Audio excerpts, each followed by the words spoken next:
Fiancé takes me to buy a diamond ring for my engagement, but we bump into a woman who calls him a cheat. I was the one who called her there. I'm a 28-year-old woman, and I've been living with my fiancé, Owen, 29M, in a nice apartment that my father gifted me when I turned 21. I've been in this place since before I met Owen, and it's been our home for the past couple of years. I thought everything was perfect, but now I'm not so sure. Let me give you some background on our relationship and what's happened recently. After graduating college with a degree in marketing, I immediately started working at a mid-sized advertising firm. I've always been pretty smart and driven, so I quickly landed a good position as a junior account manager. Most days, I drove to work in my reliable old Honda Civic, but sometimes I'd grab a shared cab to save on parking and do my part for the environment. That's actually how I met Owen. It was about 3 years ago, in the middle of a hectic week at work. I was running late for an important client meeting because my car wouldn't start. In a panic, I called for a shared ride. When the car arrived, there was already another passenger inside, Owen. He had this friendly smile and offered to move over so I could have more room. We didn't talk much during the ride because I was frantically reviewing my presentation notes, but I remember thinking how thoughtful he was. In my rush to get out of the car when we arrived downtown, I accidentally left my purse behind. I didn't even realize it until I reached for my wallet to buy a coffee after my meeting. I was freaking out. Not only were all my cards in there, but also a significant amount of cash I was supposed to deposit at the bank for my mom's small business. Later that afternoon, I got a call from an unknown number. It was Owen, saying he'd found my purse in the shared ride and wanted to return it. I was so relieved I could have cried. We arranged to meet at a coffee shop near my office after work. When I saw Owen walk in with my purse, I felt this wave of gratitude. He could have easily kept the money. It was nearly $2,000 in cash. But he didn't. We ended up talking for hours over coffee. He was charming, funny, and seemed genuinely interested in what I had to say. Before we left, we exchanged numbers, just in case. After that, Owen and I kept bumping into each other in the weirdest places. There was the time I ran into him at the farmer's market while buying my weekly supply of avocados. Then I saw him at my favorite bookstore, browsing the same obscure poetry section I love. We even ended up at the same indie film screening at a local theater. Each time it felt like such a delightful coincidence. Owen joked that it must be destiny, and I'll admit it did feel a bit magical. We started hanging out as friends, grabbing lunch at quirky food trucks or checking out local art exhibitions together. I found myself looking forward to our encounters, wondering when I'd run into him next. Over time, our friendship grew into something more. I found myself sharing things with Owen that I'd never told anyone else. My dreams, my fears, my silly childhood stories. He was always there to listen, to offer advice, or just to make me laugh when I needed it. On my 26th birthday, Owen surprised me with this incredibly romantic gesture. He texted me in the morning, asking me to meet him at the park where we'd had our first real conversation after the purse incident. When I arrived, I couldn't believe my eyes. He had set up a picnic with all my favorite foods, from the spicy tuna rolls I crave to the chocolate truffles I can never resist. There were fairy lights strung in the trees, softly twinkling as the sun began to set. As we sat there, enjoying the food and the beautiful evening, Owen pulled out a small velvet box. My heart started racing, thinking it might be a ring, but instead, inside was a delicate silver bracelet. It had a small charm that said destiny, a callback to his joke about our continual run-ins. Owen took my hand and told me he'd fallen in love with me. He said that from the moment he saw me rushing into that shared ride, he knew there was something special about me. He asked if I'd be his girlfriend, to make our unexpected encounters a permanent fixture in both our lives. It was so sweet and thoughtful. I said yes without hesitation. The next month, Owen moved into my apartment with me. It felt like such a natural progression. We fell into a comfortable routine, making dinner together, binge-watching our favorite shows, and turning my space into our home. I introduced Owen to my family shortly after he moved in. I was a bit nervous because my family can be pretty protective, especially my dad. They were a bit cautious at first, asking Owen all sorts of questions about his job, he works in IT, his family, and his intentions with me. But Owen handled it all with grace and charm. He won them over with his wit and his obvious affection for me. My mom especially loved him. She was always saying what a catch he was, and how lucky I was to have found such a wonderful man.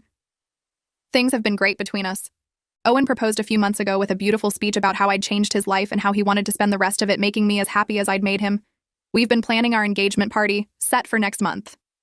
My parents are thrilled. I feel a little sad for Owen because he has no family and is an orphan. But I always tell him that we are his family now. Yesterday, we went to look at diamond rings. I was so excited to pick out something special, a symbol of our love and commitment. We went to this fancy jewelry store downtown, the kind with plush carpets and champagne for customers. We were looking at different styles, and I had just tried on this gorgeous solitaire that caught the light beautifully. I was admiring how it looked on my hand when a young woman walked into the store. She looked about our age, maybe 29 or so, with long dark hair and a designer handbag. As soon as she saw Owen, her face went white. Then she started yelling. She called Owen David and said he was a liar and a cheat. She told me to be careful, that he cons rich young women. According to her, he expresses his love, makes them believe all sorts of things, then disappears without a trace, leaving them heartbroken and often in financial ruin. I was shocked. I tried to explain that she must have Owen confused with someone else, but she insisted she was certain it was him. She said she'd never forget the face of the man who ruined her life. Owen looked really upset. He denied everything, saying he had no idea who this woman was or why she was saying these things. The woman, who called herself Bella, started to cause a scene. She was crying and yelling, telling me not to make the same mistake she did. Owen grabbed my hand and practically dragged me out of the store, saying we needed to leave before things got worse. On the drive home, I kept asking Owen what that was all about. If it was just a misunderstanding, why didn't we stay and sort it out? But he kept giving vague answers, saying the woman was clearly unstable and he didn't want to make a scene in the store. He said she must have confused him with someone else, and that these things happen sometimes. When we got home, Owen went straight to bed, saying he had a headache from all the stress. I'm sitting here now, completely confused and unsure of what to think. Owen has always been so kind and honest. He's been a constant in my life for 3 years. Could that woman be telling the truth? But if she was, why would Owen have stuck around for so long? I don't know what to do. Part of me wants to believe Owen, to trust in the relationship we've built, but another part keeps replaying that woman's words in my head. She seemed so sure, so hurt. And Owen's reaction was off. He's never shied away from confrontation before. In fact, he's always been the type to face problems head-on. I'm torn between my trust in Owen and this nagging doubt that's crept in. Should I confront Owen again, try to find that woman and get more information? Or am I overthinking this whole thing? Has anyone else ever experienced something like this? Any advice would be appreciated. I feel like I'm going crazy, doubting the man I thought I knew so well. Update 1. It's been a week since the incident at the jewelry store, and I feel like I'm living in a completely different reality. Everything has changed, and I'm still trying to process it all. I promised to update you, so here goes. Owen's behavior has changed dramatically since that day. He's become incredibly paranoid, constantly checking up on me and tracking what I'm doing. He calls me multiple times a day when I'm at work, which he's never done before. At first I thought he was just being attentive, maybe worried about me after the shock at the jewelry store. But it's beyond that now. He wants to know where I am, who I'm with, what I'm doing, at all times. When he's not hovering over me, he's barely home. He leaves early in the morning and comes back late at night. When I ask where he's been, he just says he's busy with work and engagement-related stuff. But something doesn't add up. He's always been open about his work before, often sharing funny stories about his co-workers or venting about difficult projects. Now he's vague and dismissive when I ask about his day. I've noticed other changes too. He's become jumpy, frightening at small noises. He's constantly checking his phone, but he angles the screen away from me when he does. Once, I came home early from work and found him hurriedly closing his laptop, looking guilty. When I asked what he was doing, he mumbled something about surprise engagement party plans. But here's the thing, I haven't been entirely honest with you all either. The scene at the jewelry store? That was staged. I set the whole thing up. I know, it sounds crazy. Let me explain. About 2 weeks before the jewelry store incident, I had to go to Boston for a work meeting. It was a quick trip. Fly in the morning, meeting in the afternoon, fly back the next day. After the meeting, I decided to do some shopping since I rarely get to visit Boston. I had also picked up a custom-made picture frame with a photo of Owen that I'd ordered as a surprise anniversary gift. As I was walking down Newbury Street, juggling my shopping bags and admiring the beautiful brownstones, I accidentally bumped into a woman. Owen's photo frame fell out of the bag and hit the ground. I apologized profusely, but as I bent to pick up the frame, I noticed the woman staring at it intensely. She introduced herself as Bella and asked me how I knew the man in the photo.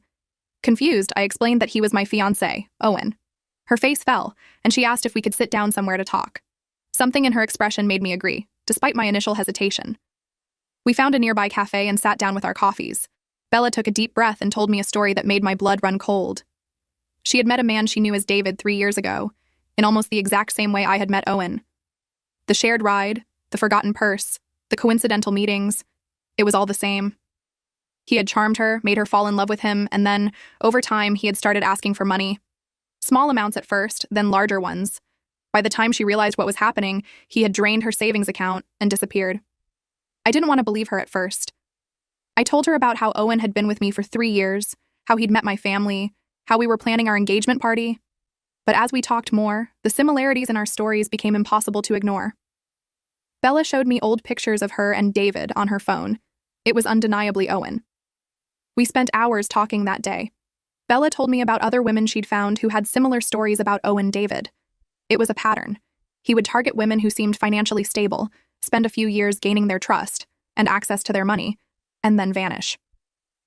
Sometimes he'd leave them in debt, having convinced them to take out loans or credit cards in their names. I felt sick, angry, betrayed. But mostly, I felt stupid. How could I have fallen for this? How could I have been so blind? I always prided myself on being smart and independent, but I'd been completely fooled. Bella and I hatched a plan. We decided to confront Owen publicly, to catch him off guard. That's why I suggested going ring shopping. Bella agreed to come to the store and pretend she was just recognizing him for the first time, I thought. Seeing his reaction would give me the confirmation I needed. And it did. His panic, his rush to get out of there, his vague excuses afterward. It all fits with what Bella told me. Since then, I've been pretending everything is normal while gathering more evidence. I've gone through our financial records and found some discrepancies. Small amounts missing here and there, adding up to quite a bit over time. I've also been in touch with some of the other women Bella told me about, and their stories match up perfectly. I know now that the man I thought I knew, the man I thought I loved, doesn't exist. Owen, or David, or whatever his real name is a con artist. And I'm his latest mark. The past week has been the hardest of my life. Every moment I spend with Owen feels like a lie. Every time he touches me or tells me he loves me, I have to fight the urge to scream or cry. I've been making excuses to sleep on the couch, saying I've been having trouble sleeping and don't want to disturb him. In reality, I can't bear to be close to him.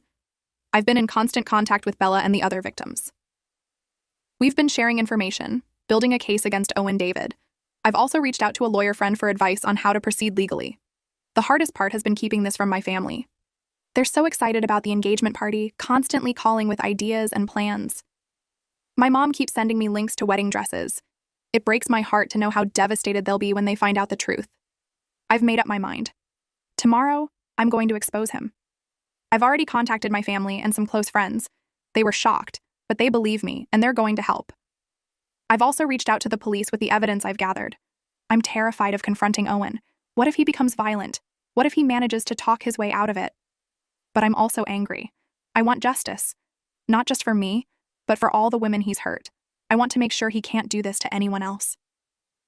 I've arranged for my brother and a few of his friends to be there when I confront Owen, just in case things get ugly. We're going to do it at my parents' house, under the guise of discussing engagement party details.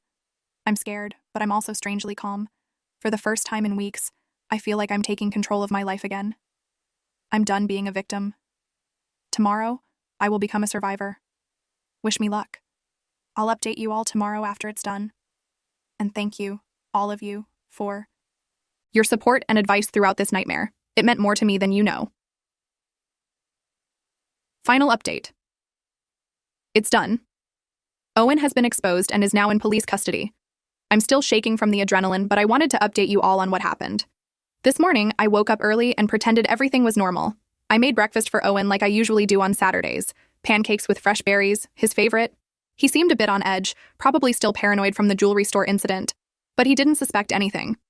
I told him my parents wanted us to come over to discuss some engagement party details. He looked uncomfortable but agreed. We arrived at my parents' house around noon. My mom greeted us with a forced smile. I could tell it was killing her to act normal. My dad couldn't even look Owen in the eye. We all sat in the living room, the tension evident. That's when Bella walked in from the kitchen. Owen's face went pale. He started stammering, trying to make excuses, but I cut him off. I told him I knew everything. About his real identity, about the other women, about the money he'd been slowly siphoning from my accounts. As I spoke, more people started arriving.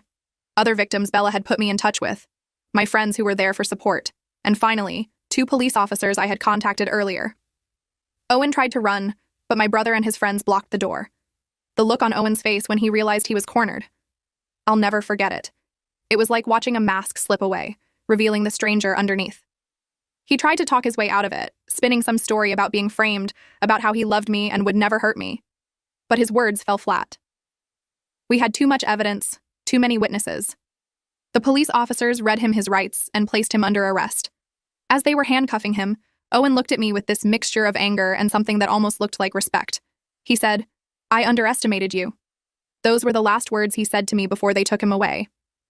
After Owen was gone, we all sat in my parents' living room, shell-shocked. Bella hugged me and thanked me for believing in her. The other victims shared their stories, and we realized the full extent of Owen's cons. He'd been doing this for nearly a decade, moving from city to city, changing his name each time. The police took statements from everyone. They said that with all the evidence we've gathered, plus the testimony from multiple victims, Owen will likely be facing serious charges. They're also investigating to see if he has any accomplices, or if he's wanted for similar crimes in other states. My parents were devastated. My mom couldn't stop crying, saying she should have seen through him. My dad was angry, both at Owen and at himself for not protecting me better. I tried to reassure them that it wasn't their fault, that Owen had fooled everyone. I'm still processing everything. Part of me is relieved it's over, but another part is devastated. I spent 3 years of my life with this man. I thought I knew him. I thought we had a future together. Finding out it was all a lie. It's going to take a long time to come to terms with that. The next few days were a blur of police interviews, talks with lawyers, and tearful conversations with friends and family. I had to go through all of our joint accounts trying to trace where the money had gone. It turns out Owen had been slowly transferring funds to offshore accounts. The lawyers say we might be able to recover some of it, but not all. My family and friends have been incredibly supportive. They're helping me change the locks, close any accounts Owen had access to, and basically erase him from my life. Bella and some of the other victims have suggested starting a support group. I think I might take them up on that offer. The hardest part has been dealing with the emotional fallout. Some days I'm angry, at Owen, at myself for being so gullible. Other days I'm just sad, mourning the relationship I thought I had. I've started seeing a therapist to help me work through it all. I know I have a long road ahead. There will be legal proceedings to deal with, and I'm still working on rebuilding my financial security. But I also feel stronger than I ever have. I faced my worst fear, that the person I loved wasn't who I thought they were. And I came out the other side.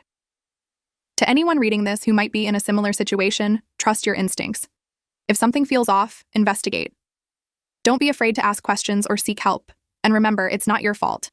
Con artists like Owen are experts at manipulation. The shame is on them, not on us. Thank you all for your support throughout this crazy situation. Your comments and messages have meant more to me than you know. I'll update again if there are any major developments with the case, but for now, I'm going to focus on healing and moving forward. Here's to new beginnings and learning to trust again, starting with trusting myself.